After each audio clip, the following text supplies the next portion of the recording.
O Opala bebia como uma esponja e o consumo era elevado porque o motor era pouco eficiente, obsoleto, com projeto inicial, sabem de quando?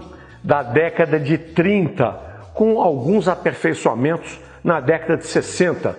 Por exemplo, de 4 para 7 mancais fixos no virabrequim. Mas impossível de se livrar de certos conceitos antigos, como eixo, comando de válvulas no bloco. Ele bebia exageradamente com qualquer dos dois motores, 4 ou 6 cilindros, e também com qualquer dos dois combustíveis. Abastecido com etanol, pior ainda. Segundo problema, a omelete tecnológica. O que é isso? A mecânica norte-americana era aplicada numa carroceria europeia. Então, ferramentas em dobro.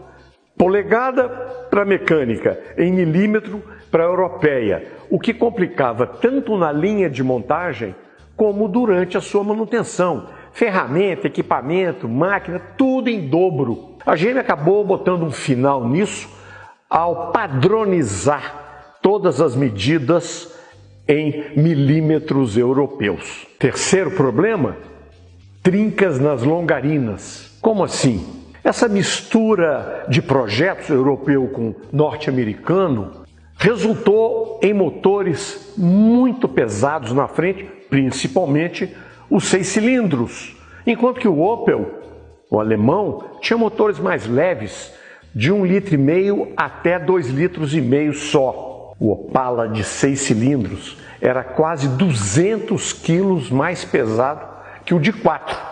E as longarinas na parte dianteira trincavam, porque não suportavam tanto peso.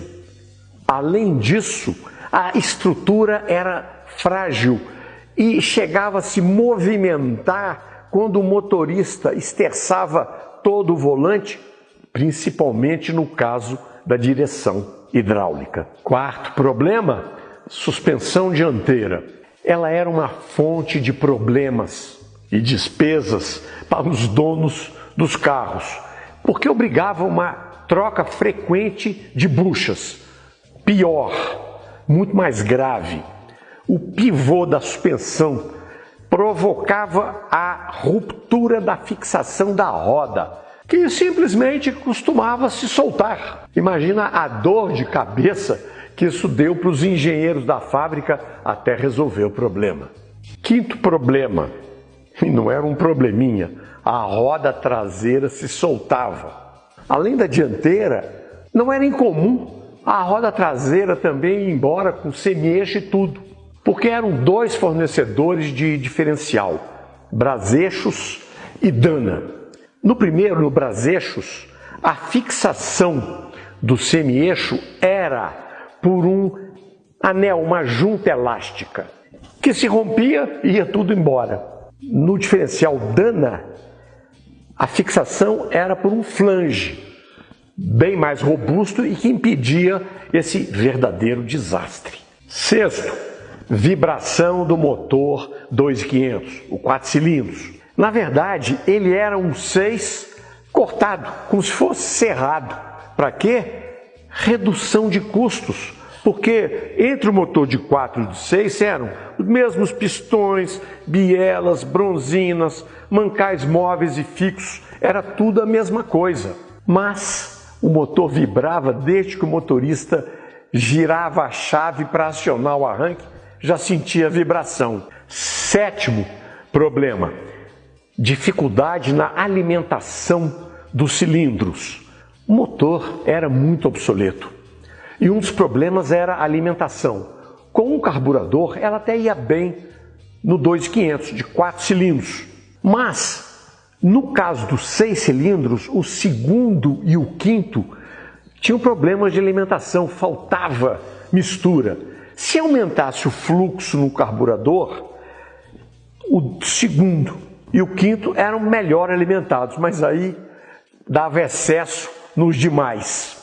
Como é que se resolveu isso? A engenharia da GM não quis saber. As oficinas, alguns preparadores, colocaram defletores dentro do coletor de admissão para tentar melhorar, para equalizar a distribuição do fluxo entre os 6 cilindros. Vale a pena observar que se aqui no Brasil a GM tinha esse problema com carburadores não alimentando muito bem alguns cilindros, lá na Europa a Opel já tinha injeção de combustível muito mais sofisticada para os seus motores. 8º problema, ferrugem. O Opala enferrujava tanto alguns dos componentes de suas partes da carroceria que virou até chacota. Tinha gente que dizia, se não enferrujou é porque tem algum problema. O problema ainda era agravado, principalmente no cupê, na parte traseira, onde entrava água pelo vidro, mas também pelo tratamento muito ruim da chapa na etapa de pré-pintura e até porque nem se utilizavam de chapas galvanizadas. 9º, exaustão de gases. Que bicho é esse? Nos modelos europeus da Opel, tinha um sistema de exaustão do ar viciado de dentro do carro, que ou saía pela coluna lateral, pelo 3º pilar, mas em geral lá por trás da carroceria, atrás do para-choque, tinha umas membranas, umas janelas para o ar sair, justamente porque ali era uma zona de baixa pressão, facilitava puxar esse ar viciado para fora. Qual foi a solução da GM? A mais simplista, barata e arriscada. Simplesmente eliminaram essas janelas. Chegaram até em alguns dos primeiros carros a cobri-las com um plástico como se fosse uma lanterna lá atrás e depois cobriram tudo de vez. Então o ar viciado do Opala não tinha nenhum sistema de exaustão.